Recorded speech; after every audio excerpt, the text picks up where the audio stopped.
090711. Nah, saya pengen nanya nih, menurut kalian apa sih aset yang paling berharga yang dimiliki sebuah bank? Mungkin sebagian orang akan menjawab uang, teknologi, atau jumlah nasabah. Namun, menurut saya, aset paling berharga yang dimiliki bank adalah kepercayaan. Karena tanpa kepercayaan, tidak ada alasan bagi masyarakat untuk menyimpan uang mereka di sana. Hari ini saya akan membahas sebuah kasus yang menunjukkan bagaimana sebuah perusahaan yang sangat besar dapat kehilangan kepercayaan publik akibat kegagalan tata kelola perusahaan. Kasus tersebut adalah Wells Fargo Fake Account Scandal, salah satu skandal good corporate governance terbesar dalam sejarah industri perbankan di Amerika Serikat.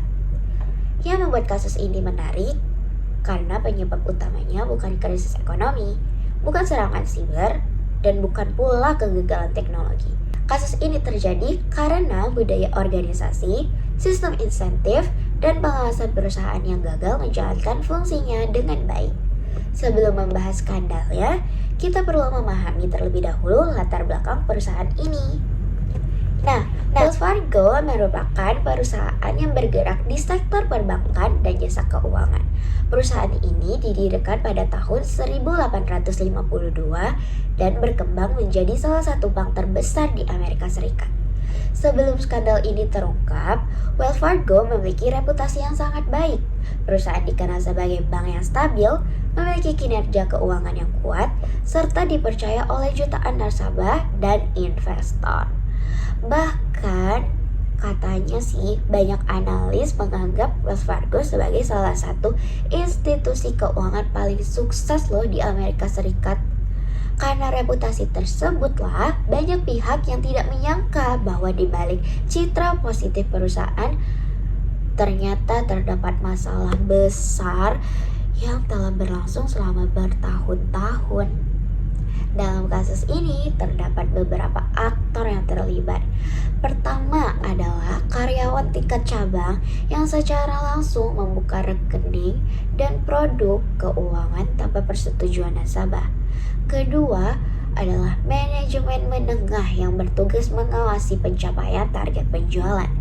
Ketiga adalah jajaran eksekutif perusahaan, termasuk si CEO Wells Fargo yaitu John Stump. Selain itu, Dewan Direksi dan sistem pengawasan internal perusahaan juga mendapat sorotan karena dianggap mereka tuh gagal menjalankan fungsi pengawasan secara efektif.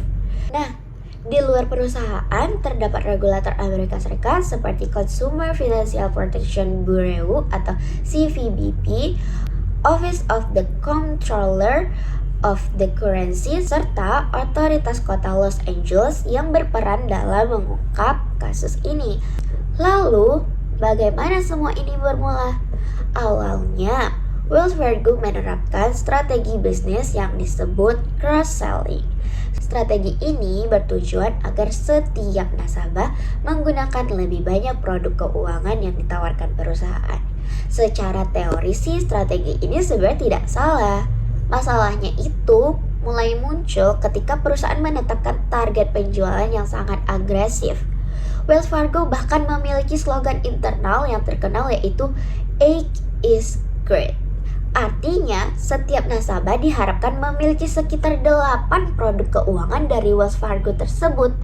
Mulai dari rekening tabungan, rekening giro, kartu kredit, layanan digital banking, pinjaman, hingga produk keuangan lainnya. Semakin banyak yang berhasil dijual, semakin tinggi pula penilaian terhadap karyawan. Pada awalnya, strategi ini terlihat sebagai cara yang efektif untuk meningkatkan pendapatan perusahaan. Namun dalam praktiknya, target tersebutlah yang menciptakan tekanan yang sangat besar kepada para karyawan. Bonus, promosi jabatan, bahkan keamanan pekerjaan mereka sangat bergantung pada pencapaian target yang mereka ciptakan. Akibat tekanan yang terus meningkat, sebagian karyawan mulai mencari cara tercepat untuk memenuhi target. Mereka membuka rekening baru tanpa izin nasabah, mendaftarkan kartu kredit tanpa persetujuan pemilik data, membuat akun online banking palsu, bahkan dalam beberapa kasus, dana dipindahkan dari satu rekening ke rekening lain agar akun baru terlihat aktif. Yang membuat kasus ini semakin serius adalah praktik tersebut tidak hanya dilakukan oleh satu atau dua orang saja. Praktik itu berlangsung di berbagai cabang dan melibatkan ribuan karyawan selama bertahun-tahun. Menurut saya, disinilah letak inti permasalahan dari Wells Fargo. Banyak orang menganggap rekening palsu sebagai masalah utamanya. Padahal rekening palsu hanyalah akibat. Akar masalahnya sebenarnya adalah sistem insentif perusahaan yang lebih menekankan pencapaian target daripada proses pencapaiannya. Ketika organisasi hanya menghargai hasil akhir tanpa memperhatikan bagaimana hasil tersebut diperoleh, maka resiko munculnya perilaku tidak etis akan meningkat. Pertanyaan berikut adalah, mengapa praktik seperti ini bisa berlangsung begitu lama? Menurut saya, inilah bagian paling menarik dari kasus Wells Fargo. Karena jika hanya satu orang yang melakukan pelanggaran, maka kita bisa menyebutnya sebagai masalah individu. Namun, ketika praktik yang sama terjadi di berbagai cabang dan berlangsung selama bertahun-tahun, maka masalahnya sudah berubah menjadi kegagalan sistem organisasi. Di dalam perusahaan sebesar Wells Fargo terdapat berbagai lapisan pengawasan, mulai dari atasan langsung, manajemen, audit internal, manajemen risiko, fungsi kepatuhan, hingga dewan direksi. Namun, seluruh mekanisme tersebut gagal mendeteksi dan menghentikan praktek yang sedang berlangsung.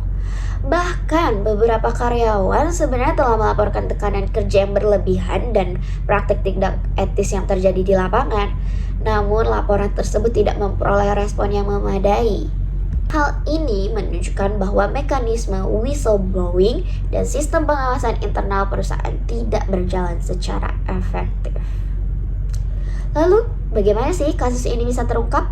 Pemicu utamanya terungkapnya skandal ini adalah berbagai keluhan dari nasabah yang merasa memiliki rekening atau produk keuangan yang tidak pernah mereka ajukan. Keluhan-keluhan tersebut menarik perhatian regulator Amerika Serikat. Setelah melakukan investigasi, regulator menemukan fakta yang mengejutkan. Pada tahun 2016, diumumkan bahwa jutaan rekening dan produk keuangan telah dibuat tanpa persetujuan nasabah. Temuan ini segera menjadi sorotan media internasional dan memicu kemarahan publik. Skandal Wells Fargo akhirnya terbongkar dan menjadi salah satu berita bisnis terbesar pada tahun tersebut. Jika dikaitkan dengan prinsip good corporate governance, terdapat pelanggaran pada hampir seluruh prinsip utama GCG. Pertama adalah transparansi. Perusahaan tidak mengungkapkan kondisi sebenarnya mengenai praktik pembukaan rekening yang terjadi di dalam organisasi. Data keberhasilan penjualan yang ditampilkan kepada publik ternyata tidak sepenuhnya mencerminkan kondisi yang sebenarnya. Kedua, akuntabilitas. Manajemen gagal mempertanggungjawabkan sistem target yang mereka ciptakan. Ketika skandal terungkap, banyak kesalahan awalnya dibebankan kepada karyawan tingkat bawah. Padahal sistem yang mendorong perilaku tersebut berasal dari tingkat organisasi yang lebih tinggi. Ketiga, responsibility atau tanggung jawab. Perusahaan gagal melindungi kepentingan nasabah yang lebih berfokus pada pencapaian target bisnis. Keempat adalah independensi. Sistem pengawasan internal tidak mampu menjalankan fungsi kontrol secara objektif dan efektif terhadap praktik yang berlangsung. Kelima adalah fairness atau keadilan. Nasabah menjadi pihak yang dirugikan karena identitas dan data mereka digunakan untuk membuka produk keuangan tanpa persetujuan. Dampak dari skandal ini sangat besar. Dari sisi finansial, Wells Fargo harus membayar denda dan penyelesaian hukum bernilai miliaran dolar kepada berbagai regulator dan otoritas pemerintah Amerika Serikat. Perusahaan juga harus mengeluarkan biaya besar untuk kompensasi kepada nasabah dan perbaikan sistem internal. Dari sisi hukum, Wells Fargo menghadapi berbagai investigasi, gugatan hukum, dan sanksi dari regulator.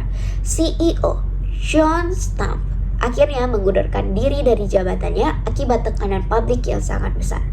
Selain itu, ribuan karyawan kehilangan pekerjaan karena keterlibatan mereka dalam praktik tersebut. Dampak lainnya adalah runtuhnya kepercayaan masyarakat terhadap perusahaan.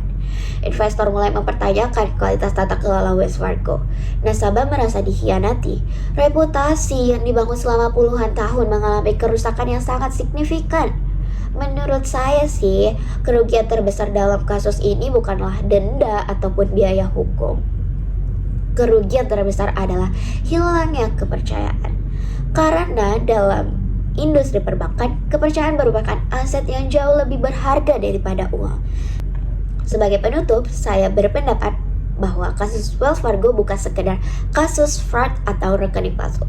Kasus ini merupakan contoh nyata bagaimana budaya organisasi, sistem insentif yang salah, lemahnya pengawasan, dan kegagalan penerapan good corporate governance dapat menciptakan skandal besar di dalam perusahaan yang terlihat sangat sukses dari luar. Pelajaran terpenting dari kasus ini adalah bahwa keberhasilan perusahaan tidak boleh hanya diukur dari pencapaian target dan keuntungan. Perusahaan juga harus memastikan bahwa sistem yang mereka bangun tidak mendorong orang untuk melanggar aturan demi mencapai hasil tertentu. Karena pada akhirnya keuntungan dapat dicari kembali, tetapi kepercayaan yang hilang akan jauh lebih sulit untuk dipulihkan. Mungkin segitu saja yang bisa saya dapat sampaikan tentang kasus Wells Fargo. Mohon maaf bila ada kesalahan dalam memberi informasi kepada para penonton. Saya ucapkan terima kasih. Bye.